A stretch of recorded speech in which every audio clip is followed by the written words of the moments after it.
Congolaises, Congolais, mes très chers compatriotes. En ce jour solennel du 30 juin 2026, notre nation célèbre le 66e anniversaire de son accession à l'indépendance. 66 ans se sont écoulés depuis ce jour historique où le peuple congolais, après de longues années de domination coloniale, s'est levé dans sa dignité pour affirmer devant le monde son droit inaliénable à la liberté, à l'autodétermination et à la maîtrise de son destin. Le 30 juin n'est donc pas une simple date de notre calendrier républicain. Il est à la fois une mémoire, une promesse et une responsabilité.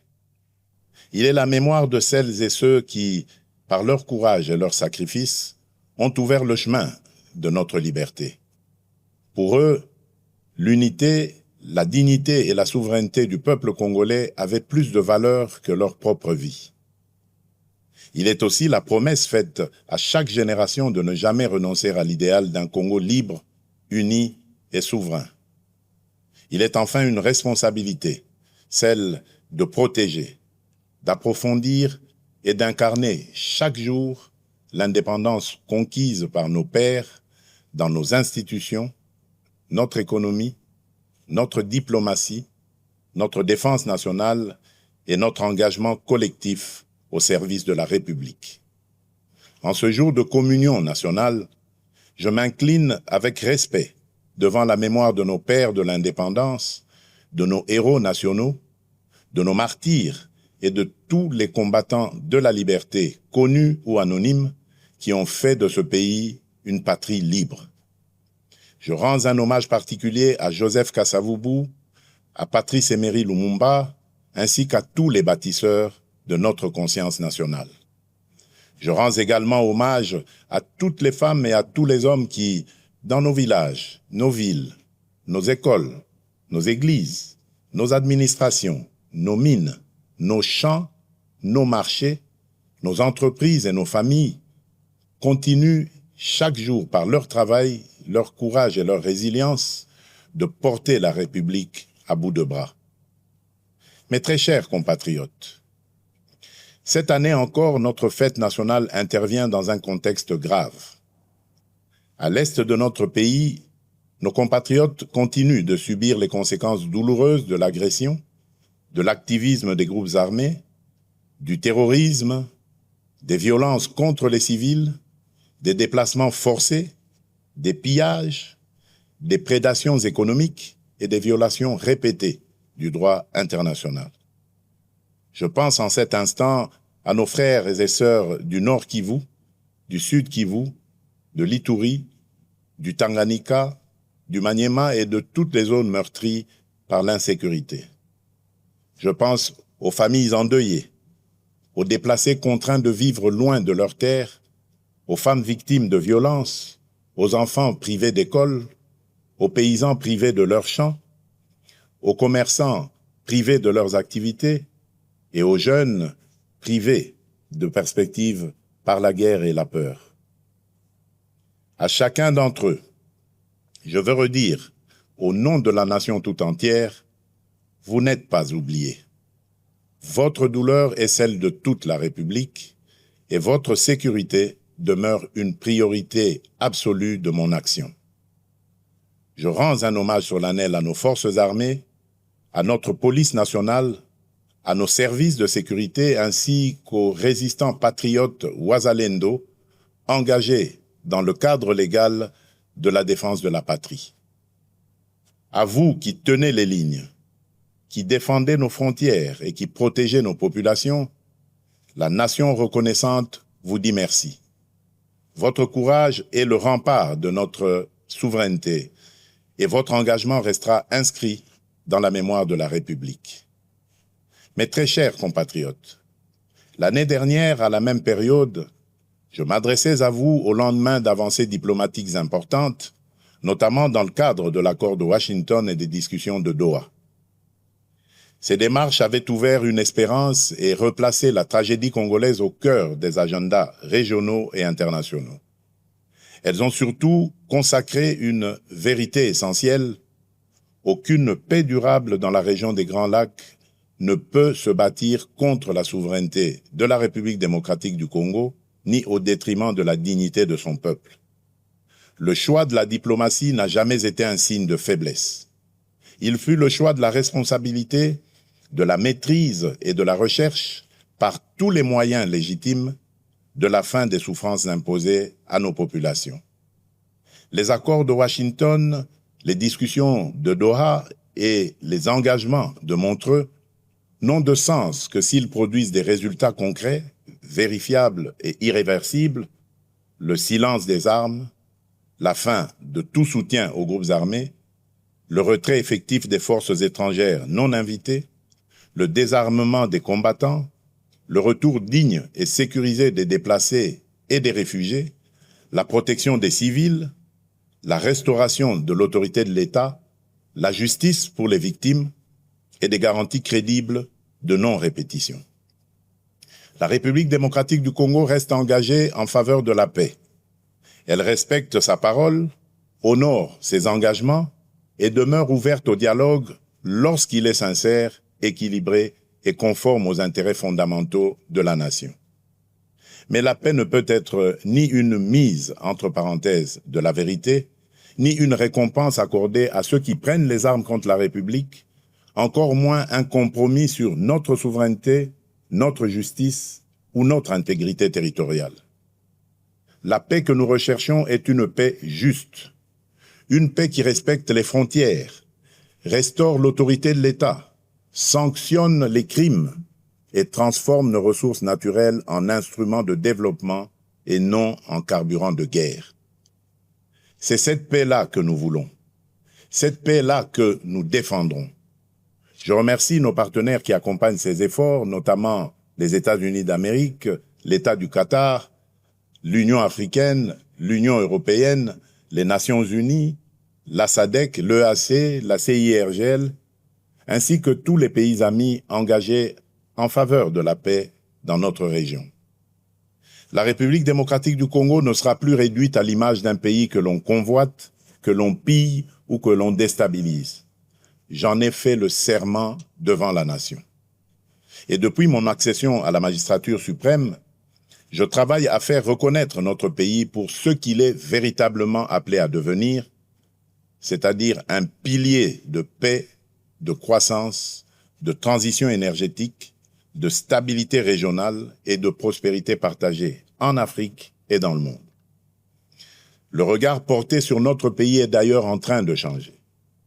La République démocratique du Congo n'est plus seulement perçue comme un territoire de crise, elle est désormais identifiée comme un pays solution, grâce notamment à nos minerais critiques, le cobalt, le cuivre, le coltan, le lithium, qui participent déjà à façonner l'avenir du monde et confèrent à notre pays un levier historique de repositionnement et de transformation.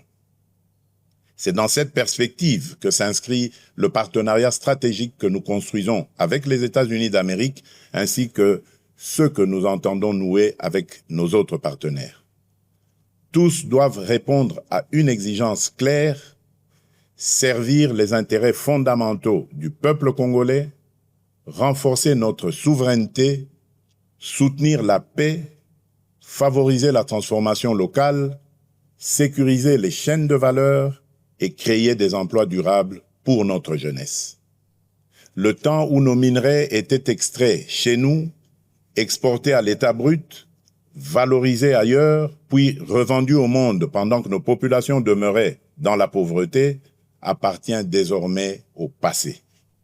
C'est dans cette même perspective que la République démocratique du Congo assume la présidence de la Conférence internationale sur la région des Grands Lacs, la CIRGL, avec l'ambition d'en faire un cadre plus utile, plus responsable et plus efficace au service de la paix, de la sécurité, de la stabilité et du développement partagé. Nous y défendons des principes clairs de respect de l'intégrité territoriale des États, de non-ingérence, de lutte contre l'exploitation illégale des ressources naturelles, d'intégration économique, de sécurité collective et de responsabilité face aux engagements pris. C'est également cette voix que notre pays portera au Conseil de sécurité des Nations Unies notamment lors de la réunion de haut niveau que j'aurai l'honneur de présider le mois prochain sur les liens entre ressources naturelles, paix, sécurité et développement durable. Notre message sera clair. Les ressources naturelles de la République démocratique du Congo ne doivent plus être regardées comme une malédiction. Elles doivent devenir un levier de paix, de prospérité, de souveraineté, de justice et de transformation pour le peuple congolais. Mes très chers compatriotes, la santé de nos populations demeure une priorité essentielle de notre action publique. Aucune nation ne peut prétendre à une prospérité durable sans un système de santé solide, accessible et résilient. C'est dans cet esprit que nous avons poursuivi ces dernières années le renforcement de nos infrastructures sanitaires, des capacités de nos personnels de santé, de la surveillance épidémiologique et de la recherche médicale, notamment à travers l'expertise reconnue à l'Institut national de recherche biomédicale, l'INRB en sigle. Alors que ces efforts se poursuivent, notre pays fait face à une nouvelle épreuve sanitaire, la résurgence de l'épidémie de maladie à virus Ebola causée par la souche Bundibugyo. Cette nouvelle flambée épidémique touche principalement les zones de santé de Rwampara, Mongwalu et Bunia dans la province de l'Ituri. En ces circonstances douloureuses, j'adresse d'abord la compassion de la nation aux familles qui ont perdu un être cher, ainsi qu'à toutes les personnes touchées par cette épreuve. Face à cette menace, les mécanismes de riposte ont été rapidement activés. Fort de l'expérience acquise lors des précédentes flambées d'Ebola, notre pays dispose aujourd'hui de capacités renforcées pour prévenir, détecter, isoler, prendre en charge et protéger nos populations. Un plan global de riposte budgétisé à 319 millions de dollars américains a été élaboré. Les premiers moyens nécessaires ont été mobilisés en urgence par le gouvernement afin d'appuyer les opérations sur le terrain, limiter la propagation de la maladie et sauver le plus grand nombre de vies possible. Je veux ici saluer le courage et le professionnalisme de nos médecins, chercheurs, infirmiers, techniciens de laboratoire, agents de santé communautaires, équipes de surveillance, autorités provinciales, autorités coutumières, partenaires techniques et financiers, ainsi que des communautés locales engagées dans cette riposte. Dans des conditions souvent difficiles, parfois au contact même direct du danger, ces femmes et ces hommes protègent des vies, rassurent les familles, accompagnent les malades et renforcent la résilience de notre système de santé. Ils méritent la reconnaissance de toute la nation. J'appelle nos compatriotes vivant dans les zones concernées, ainsi que l'ensemble de la population, à demeurer vigilants, responsables et disciplinés. Ebola n'est ni une rumeur, ni une honte. C'est une urgence sanitaire qui exige responsabilité, solidarité et vérité. Je demande à chacune et à chacun de respecter les consignes des autorités sanitaires, d'observer les mesures d'hygiène, de signaler immédiatement tout cas suspect, d'éviter les pratiques à risque et de ne pas céder à la désinformation. Dans cette épreuve, notre force résidera dans la confiance, la discipline collective, la solidarité nationale et la capacité de l'État à agir rapidement, efficacement et au plus près des populations. Mes très chers compatriotes, en ce jour particulier, je voudrais m'adresser à toutes les Congolaises et à tous les Congolais au-delà des convictions, des sensibilités et des appartenances politiques. Notre pays traverse des débats politiques importants. Cela est normal dans une démocratie vivante. Le débat est légitime, le désaccord est naturel, la contradiction est utile lorsqu'il s'exprime dans le respect de la République, de ses institutions, de ses lois et de l'intérêt supérieur de la nation. Je veux cependant rappeler un principe essentiel: aucune ambition personnelle ou partisane ne vaut plus que la paix de tous. Aucune divergence politique ne doit être plus forte que l'unité de la République. Aucune stratégie de conquête ou de contestation du pouvoir ne doit fragiliser la souveraineté du peuple congolais. J'entends les discussions suscitées autour de la Constitution et des réformes institutionnelles. Dans une démocratie, aucune question d'intérêt national ne doit être confisquée ni interdite de réflexion. Mais dans le même temps, aucun débat touchant au pacte fondamental de la nation ne peut être conduit dans la précipitation, la manipulation ou l'obsession politicienne. La Constitution n'est ni un instrument de circonstance, ni un objet de convenance. Elle organise notre vie commune, garantit l'équilibre de nos institutions, consacre les droits du peuple et protège la stabilité de la République. En débattre exige donc sérénité, rigueur, transparence et sens élevé de l'intérêt général. Ma responsabilité comme chef de l'État et garant de la nation est de veiller à ce que les débats engageant l'avenir du pays se tiennent dans le respect de la Constitution, de l'État de droit, des institutions et de la souveraineté populaire. Elle est aussi d'écouter, d'apaiser, de clarifier et, lorsque cela s'impose, de rechercher les voies d'un consensus national responsable. S'agissant de la loi référendaire adoptée par les deux chambres du Parlement, je tiens à rappeler qu'elle relève du fonctionnement normal de nos institutions et du principe de séparation des pouvoirs. Dans une république démocratique, le Parlement débat, délibère et légifère. Le président de la République, garant du bon fonctionnement des institutions, exerce les prérogatives que lui confère la Constitution. Les juridictions compétentes, quant à elles, veillent au respect de l'ordre constitutionnel et de l'état de droit. C'est dans cet esprit de coopération interinstitutionnelle et de respect de l'état de droit que j'ai déféré cette loi à la Cour constitutionnelle aux fins d'examen de sa constitutionnalité avant sa promulgation éventuelle conformément à l'article 160 alinéa 3 de notre Constitution. Cette démarche procède d'une conviction républicaine profonde. Dans une démocratie, aucune décision, aussi importante soit-elle, ne saurait s'affranchir des règles, des procédures et des garanties que nous impose la loi fondamentale. La République ne ferme pas la porte à aucun de ses enfants d'ailleurs, dès lors qu'ils choisissent la voie de la paix, du dialogue, du respect des institutions et de la loyauté envers la nation. Mais le dialogue ne peut être détourné de son sens.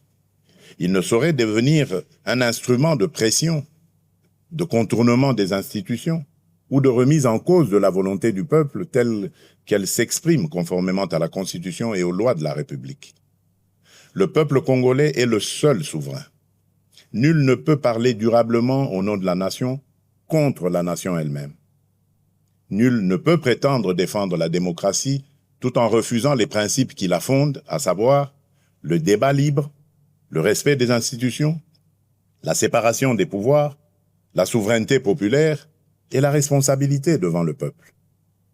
À ce stade, je voudrais surtout insister sur un point avec la plus grande fermeté: le recours à la violence, aux armes, à la haine, à la désinformation ou à toute forme d'atteinte à notre souveraineté et à notre intégrité territoriale ne saurait constituer un mode d'expression politique.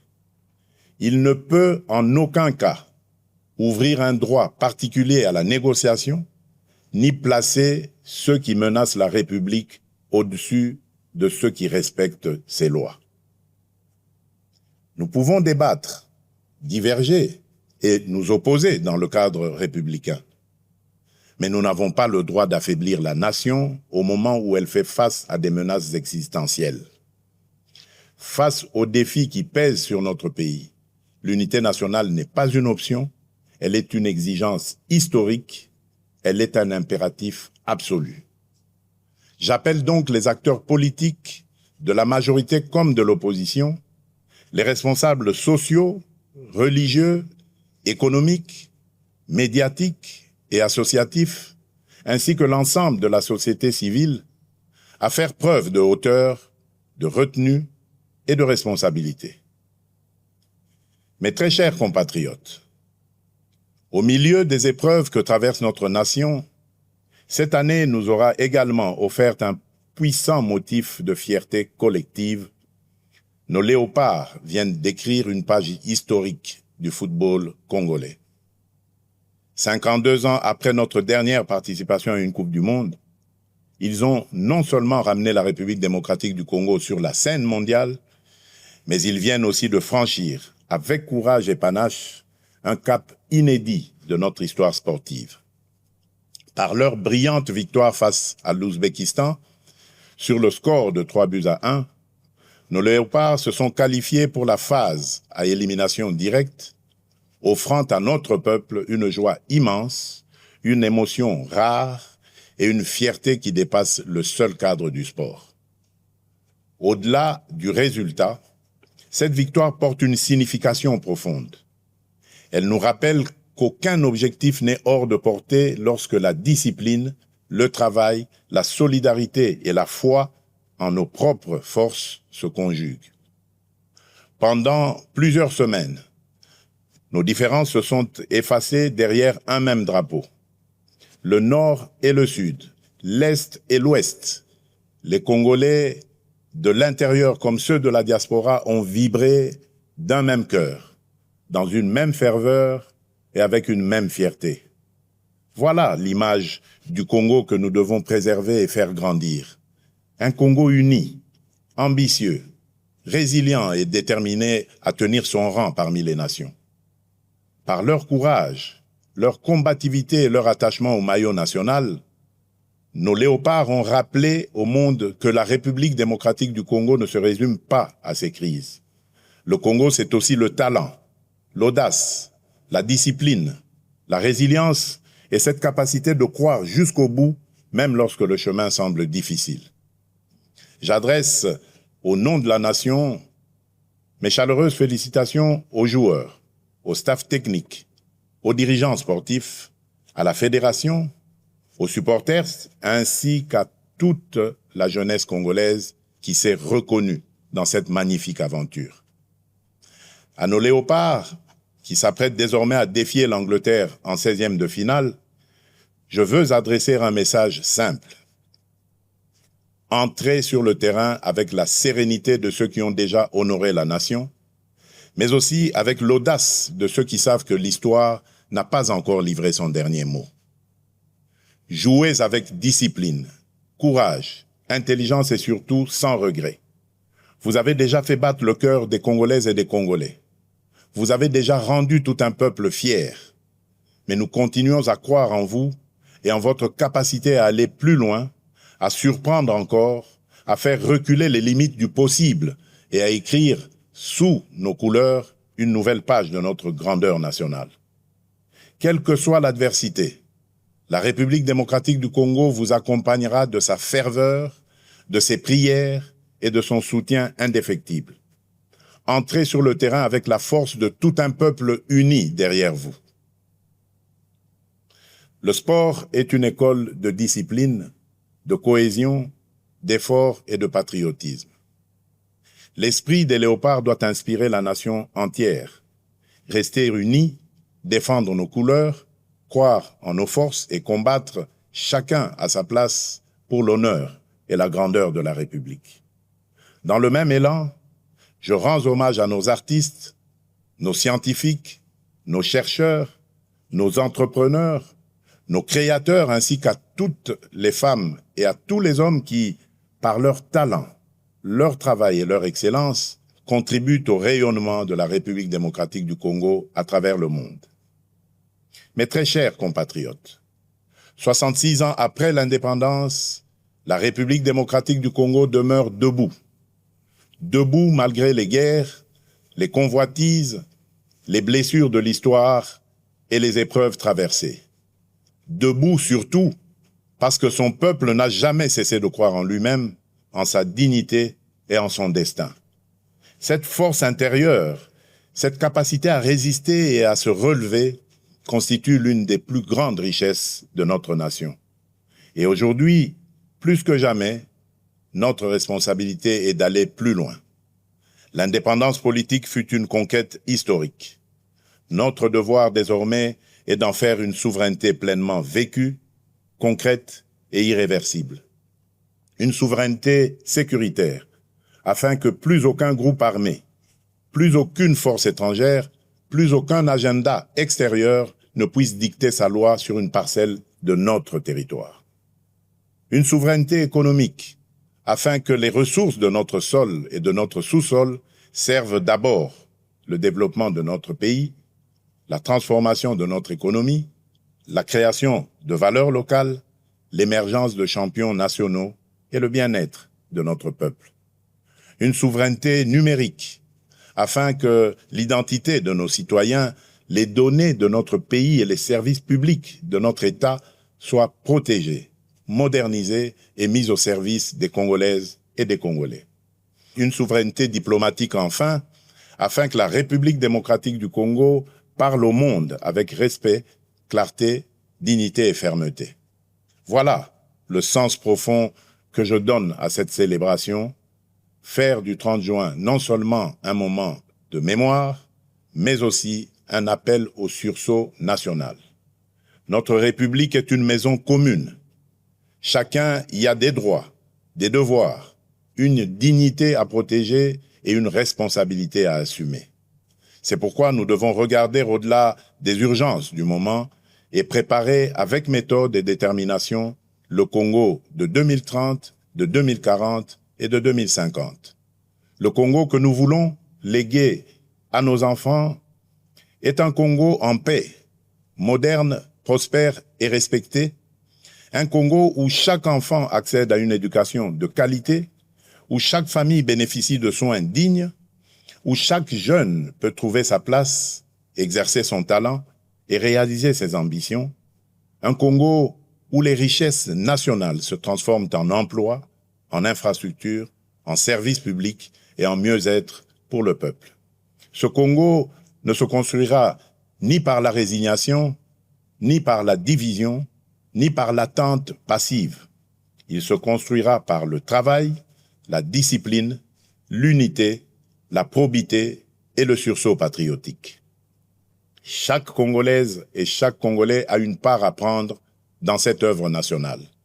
L'enseignant qui forme avec conscience, le soldat qui protège avec honneur, le policier qui sécurise sans abuser, le médecin qui soigne avec dévouement, le fonctionnaire qui sert avec probité, le magistrat qui rend justice avec indépendance, l'entrepreneur qui crée des emplois, le jeune qui innove, les parents qui éduquent dans les valeurs, le citoyen qui respecte la loi et protège le bien public, la diaspora qui investit, transmet et valorise le pays.